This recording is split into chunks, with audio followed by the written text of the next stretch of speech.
एक समय की बात है कि विष्णु भगवान का विवाह लक्ष्मी जी के साथ निश्चित हो गया। विवाह की तैयारी होने लगी।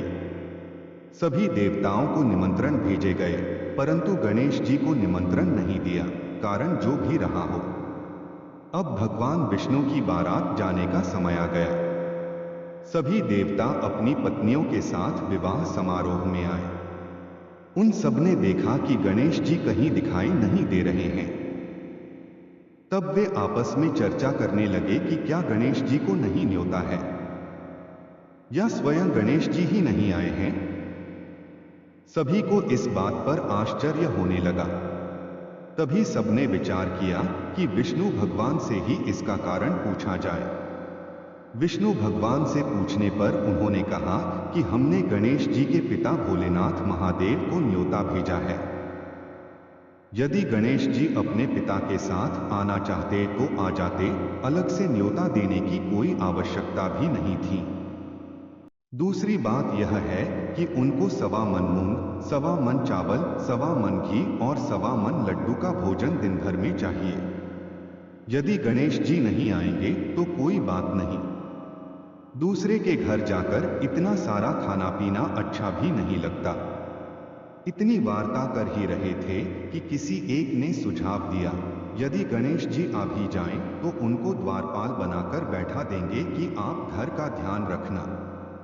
आप तो चूहे पर बैठकर धीरे धीरे चलोगे तो बारात से बहुत पीछे रह जाओगे। यह सुझाव भी सबको पसंद आ गया, तो विष्णु भगवान ने भी अपनी सहमति दे दी। होना क्या था कि इतने में गणेश जी वहां आ पहुंचे और उन्हें समझा बुझाकर घर की रखवाली करने बैठा दिया। बारात चलती, तब नारद जी ने देखा कि गणेश जी तो दरवाजे पर ही बैठे हुए हैं, तो वे गणेश जी के पास गए और रुकने का कारण पूछा। गणेश जी कहने लगे कि विष्णु भगवान ने मेरा बहुत अपमान किया है।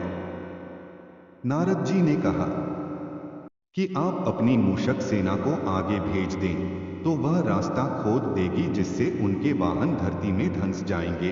तब आपको सम्मानपूर्वक बुलाना पड़ेगा।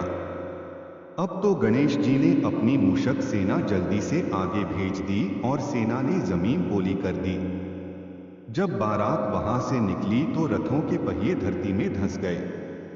लाख कोशिश करें परंतु पहिए नहीं निकले। सभी ने अपने अपने उपाय किए, परंतु पहिए तो नहीं निकले बल्कि जगह जगह से टूट गए। किसी की समझ में नहीं आ रहा था कि अब क्या किया जाए। तब तो नारद जी ने कहा, आप लोगों ने गणेश जी का अपमान करके अच्छा नहीं किया। यदि उन्हें मनाकर लाया जाए तो आपका कार्य सिद्ध हो सकता है और यह संकट टल सकता है। शंकर भगवान ने अपने दूत नंदी को भेजा और वे गणेश जी को लेकर आए। गणेश जी का आदर सम्मान के साथ पूजन किया, तब कहीं रथ के पहिए निकले। अब रथ के पहिए निकल को गए, परंतु वे टूट फूट गए तो उन्हें सुधारे कौन। पास के खेत में खाती काम कर रहा था, उसे बुलाया गया। खाती अपना कार्य करने के पहले श्री गणेशाय नम कहकर गणेश जी की वंदना मन ही मन करने लगा। देखते ही देखते खाती ने सभी पहियों को ठीक कर दिया।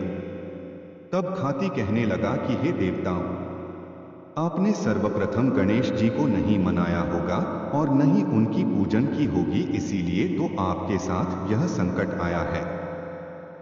हम तो मूर्ख अज्ञानी हैं, फिर भी पहले गणेश जी को पूजते हैं, उनका ध्यान करते हैं। आप लोग तो देवतागण हैं, फिर भी आप गणेश जी को कैसे भूल गए। अब आप लोग भगवान श्री गणेश जी की जय बोलकर जाएं, तो आपके सब काम बन जाएंगे और कोई संकट भी नहीं आएगा। ऐसा कहते हुए बारात वहां से चल दी और विष्णु भगवान का लक्ष्मी जी के साथ विवाह संपन्न करा के सभी सकुशल घर लौट आए। हे गणेश जी महाराज, आपने विष्णु को जैसो कारज सारियो, ऐसो कारज सबको सिद्ध कर जो। बोलो गजानन भगवान की जय।